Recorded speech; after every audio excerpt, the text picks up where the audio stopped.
Welcome to the paranormal world of Tyrone Mendonça, जहाँ किस्से ही नहीं कहानियाँ भी सुनाई जाती है।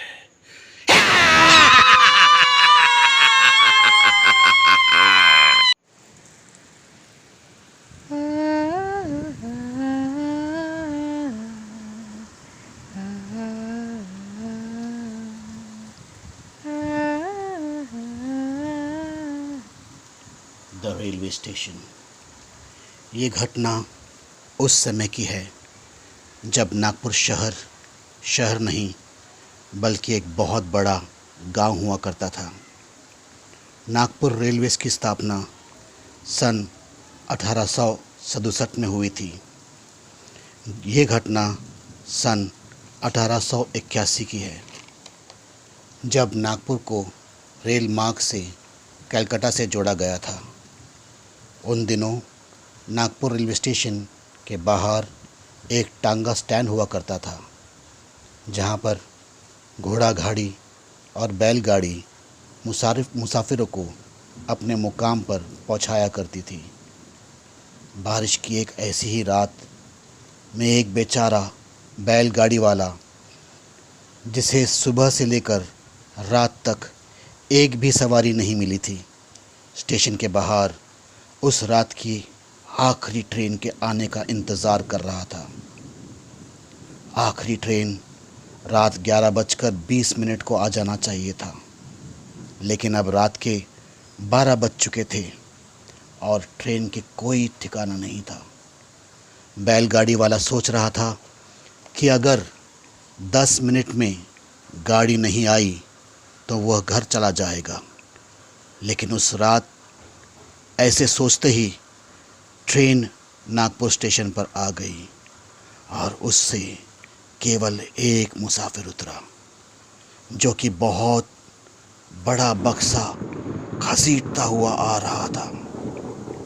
ये मुसाफिर, जिसका चेहरा रात के अंधेरे की वजह से ठीक ढंग से दिखाई नहीं दे रहा था, सीधा उस बैलगाड़ी की तरफ आने लगा और पहुंचते ही पूछा, गाड़ी खाली है क्या? बैलगाड़ी वाला घबरा तो गया, लेकिन सोचा क्या करूं, ये केवल एक ही मुसाफिर उतरा है और सुबह से लेकर शाम तक मैंने कुछ नहीं कमाया। खाली हाथ जाने से बेहतर है कि इसे मैं सवारी दे दूं। तो उसने कहा, हाँ भाई, किधर जाना है? मैं तुम्हें बता दूंगा कहाँ जाना है। क्या आप सवारी लेने के लिए तैयार है? उस मुसाफिर ने पूछा। बैलगाड़ी वाले ने कहा, हाँ, मैं सवारी लेने के लिए तैयार हूँ। तो चलो, मैं आपको मुंह मांगे कीमत दूंगा। मेरी एक शर्त है, जब तक का मैं अपने मुकाम तक पहुँच ना जाता, आप पीछे मुड़ के नहीं देखोगे, और अगर आप पीछे मुड़कर देखें तो ठीक नहीं होगा। गाड़ी वाला परेशान हो गया, कहा, ठीक है भाई, मैं पीछे मुड़कर नहीं देखूंगा।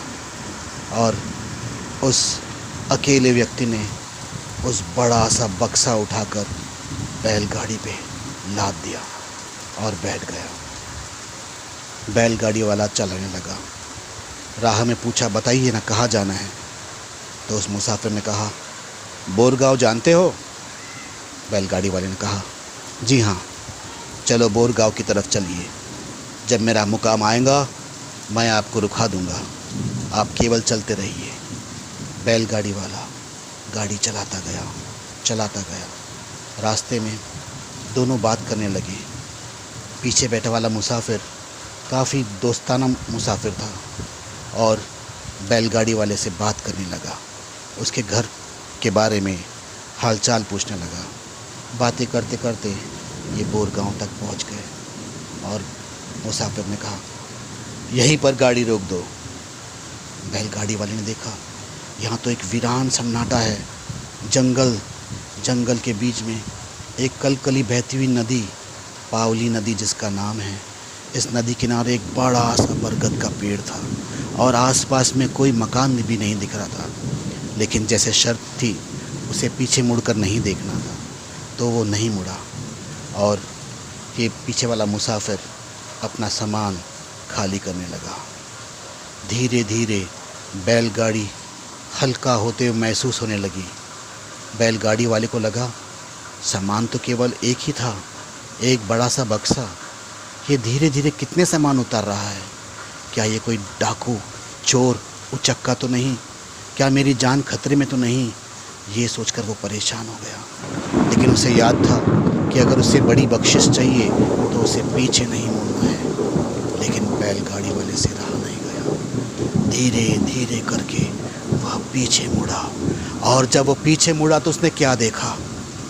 वहाँ पे कोई मुसाफिर नहीं था, केवल 2 हाथ के पंजे और बड़े बड़े बक्से मानो कफन की तरह उठ रहे हैं, आकाश की तरफ चल रहे हैं और उस बरगद के पेड़ पर उसे लाद दिया जा रहा है। ये देखते ही बैलगाड़ी वाला परेशान हो गया। बैलगाड़ी छोड़कर वो वहाँ से भागा। बचाओ!